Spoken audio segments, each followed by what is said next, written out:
Okay guys, let's make my birthday cheesecake. I love turtle cheesecake, so let's make some. I'm making the crust, which we're going to be making with Oreo cookies. And we're going to use my trusty little KitchenAid plenty of these. If I'm going to eat them, I usually do the thins. But you don't want all this icing in there. Make sure to scrape it all off. So you're going to take a knife and scrape that icing off.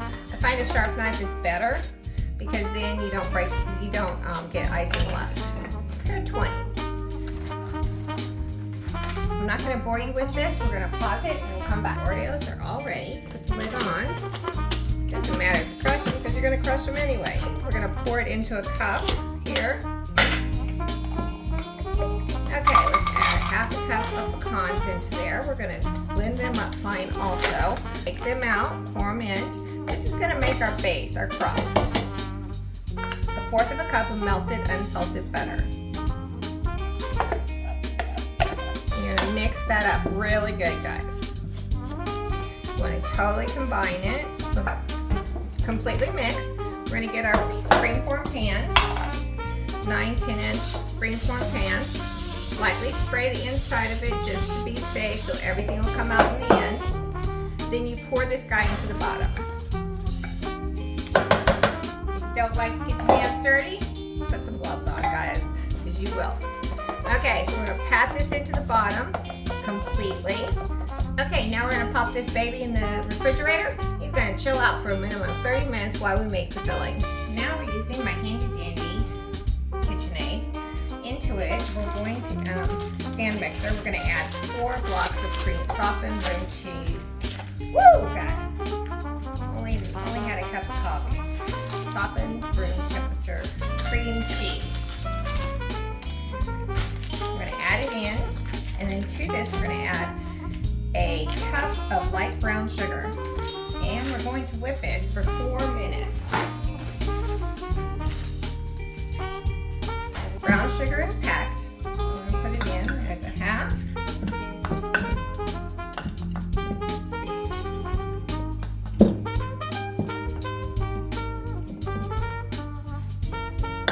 Kind of move your cream cheese around so you don't have so much in one place. Alrighty, let's raise it up. Okay, let's get this show on the road.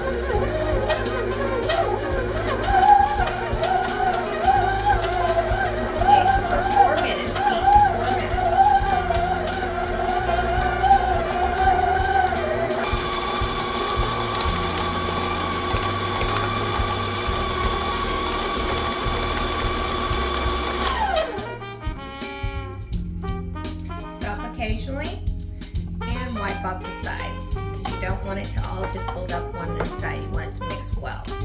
Okay, we got our 4 minutes in. Now we're going to add to this. We've got it nice and whipped and got enough wear in there. We're going to add 1/4 of a cup of flour. Remember, we don't want to pack it. Kind of sprinkle it around in there. 2 tablespoons of heavy cream.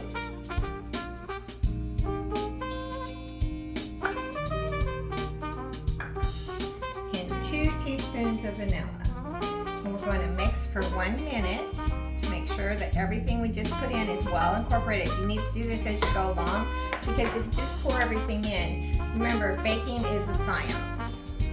4 eggs, not cups. Eggs don't come in cups, guys. Ignore me. Okay, I'm going to add 4 eggs. If you're not confident you're breaking and you're afraid you'll get shells in, then do it in a bowl to the side.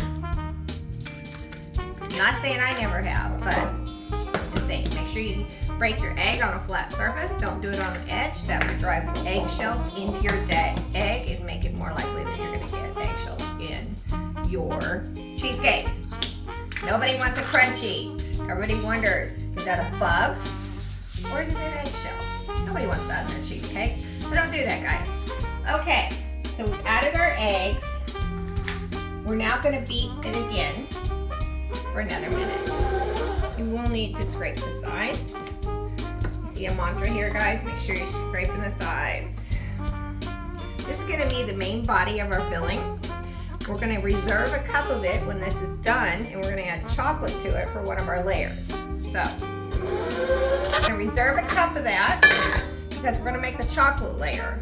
Remember, we're making turtle cheesecake. This is a half cup. I'm trying to conserve on dishes. Okay. Here's a half cup. Dip it in. Turn it off. No one said cooking wasn't messy. So, you know, you kind of practice it when you're a kid, when you're making mud pies. I never did that because, I don't like anything. I couldn't stand it. I don't like dirt to this day. Which is funny because I'm a horticulturist and I play in the dirt. But I want to be clean as soon as I come in the house. Okay. Now, for this layer, we're going to add to it half a cup of chocolate chips melted. A microwave safe dish.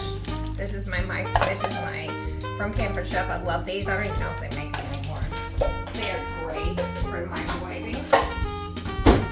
Put it for 30 seconds at a time. Don't cook too long. You can't burn your chocolate. Make sure whatever you use is completely dry, because if you don't, if it has any moisture in it, it will seize. Chocolate is very finicky, like a lot of people I know. Okay, so we need to make this layer, and then we also have a caramel pecan layer that we make. So we're gonna make, while that's melting, we're gonna get,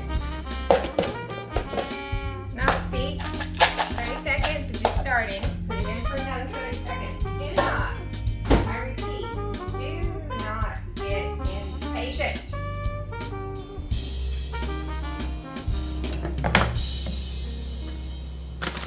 A good way to ruin it. Okay. So not a whole lot of pecans, just a half a cup for this layer.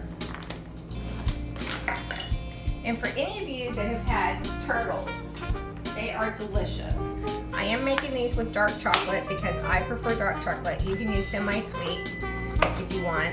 I prefer dark. Ah, there it is again. This is a labor-intensive dessert, but there you see it's starting to get there. Still not. Another 30 seconds. If you use really small chips, it goes a lot quicker. But never do more than 30 seconds at a time, or you will end up with your chocolate dead. Hard, crunchy, and have to start over. So, and like I said, remember, chocolate seizes if it gets any moisture in it. So make sure everything you're using is dry, has been in the cupboard and not in the dishwasher recently. These are hard lessons that I've learned over time.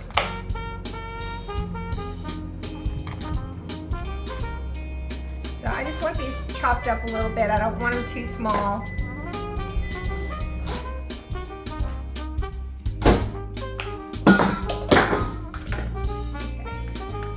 There, you can see it's starting to melt.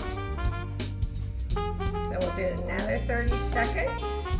Also, I will tell you, my house is 59 degrees. I like it cold, especially when I'm cooking. So, for my sake, I like it cold all the time. So it's gonna take a little longer for the chocolate to melt than normal. Some of you that keep your house warm, probably it'll melt really quickly. My friends in the South, I am not one of those people that as soon as I know it's going to be wet sweater weather, I turn my heat down, up, and keep it hotter than the surface of the sun. I am not one of those people. I like my house to be cold year round. Of course, now that I live in a Victorian, I do not have AC, so I don't get that pleasure.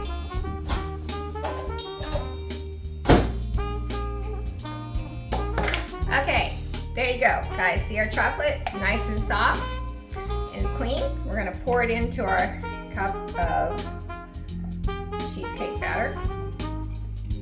So you wanna get all these layers ready before you put it in the oven.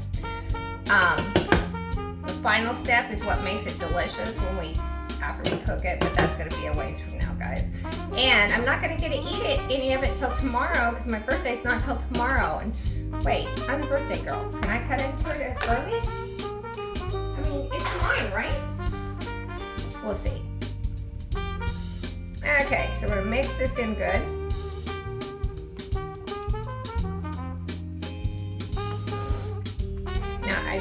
There we go. There's our chocolate layer. Oh guys, doesn't that look good?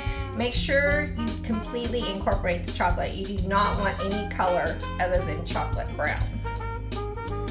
Okay. There we go. Got that done. Now we need to do our next layer. We got our pecans melted. Now we have caramel here.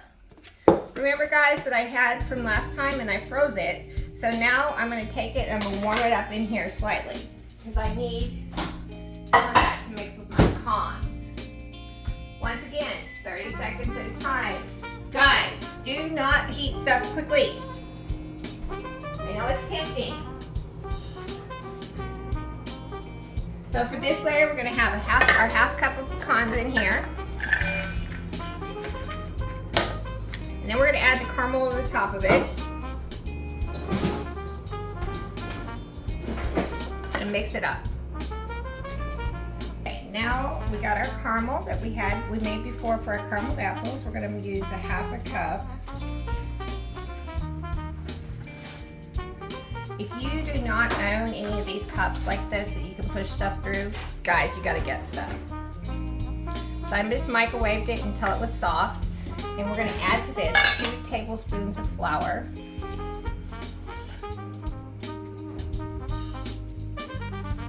Now mix it in good. This is a trick.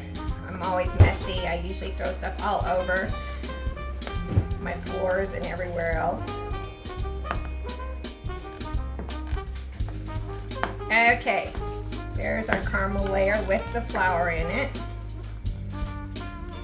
Now it's time to retrieve our crust from the refrigerator and start assembling so it's ready to bake. You're gonna set, okay, we're ready to assemble. Here's our crust that's been chilling. Now we're gonna put our caramel, which is very thick. And since my house is like colder than the surface of the sun, it's setting up really quick. So I'm gonna throw it back in the microwave. I'm gonna put it in my microwave dish and throw it back in the microwave for just a couple of seconds so it'll soften just a little bit so I can spread it. Soften up, I can spread it around, dump it out, kind of spread it out. I will suggest the easiest way to spread this is get yourself a spreader, spray it with ham, because then the caramel will not stick to it, and that way you can easily spread it around on your sheet.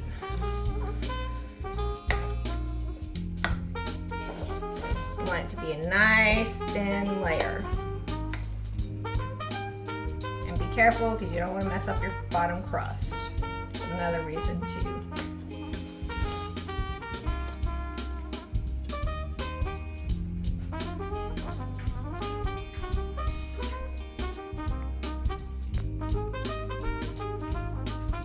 Okay, our caramel layer is spread. Woo! Don't throw things on it. Now we're going to add our chocolate layer over the top. These are thin layers, guys. You're gonna have caramel and chocolate and pecans on top, so this is just another extra little layer for you to use. So you don't, it does not need to be thick, okay? So we've got another spreader here. This is the beauty of being a kitchen addict.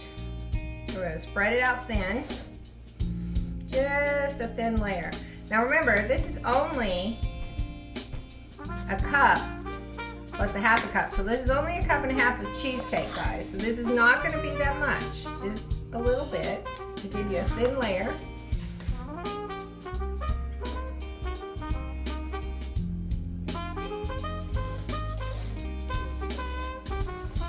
Careful when you're doing it. Okay, so there you go. You can see it's all nice and clean off that layer. Okay, now we're going to add to it our plain cheesecake on top.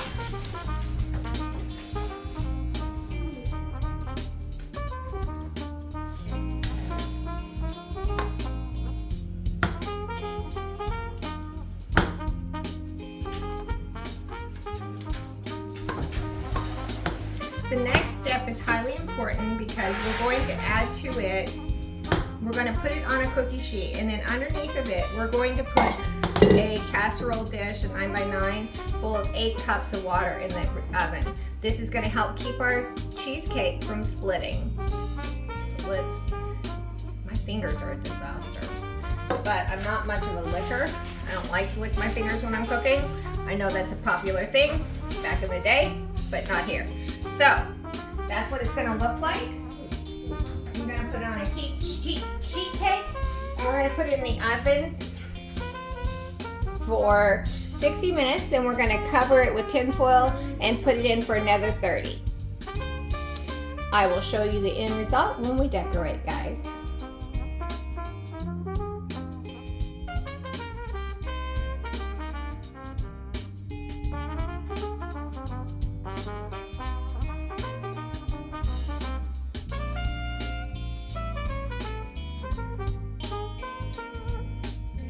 Okay, it's been chilling in the refrigerator for most of the day. So now we're going to release this thing. And here's our cheesecake. And I'm going to take it off the bottom, if I can. There we go. And we have it now on our thing. Okay.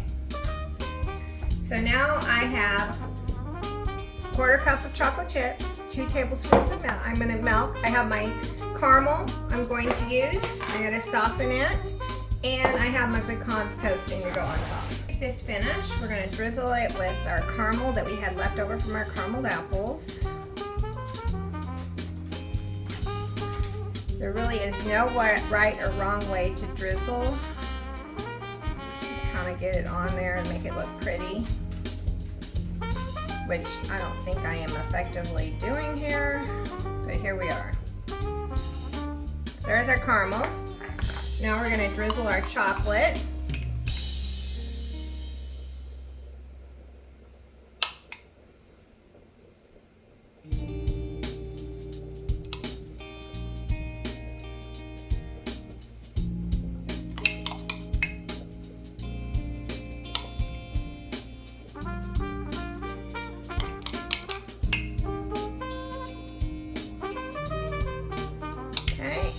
Sprinkle our toasted pecans on top to finish off our turtle cheesecake.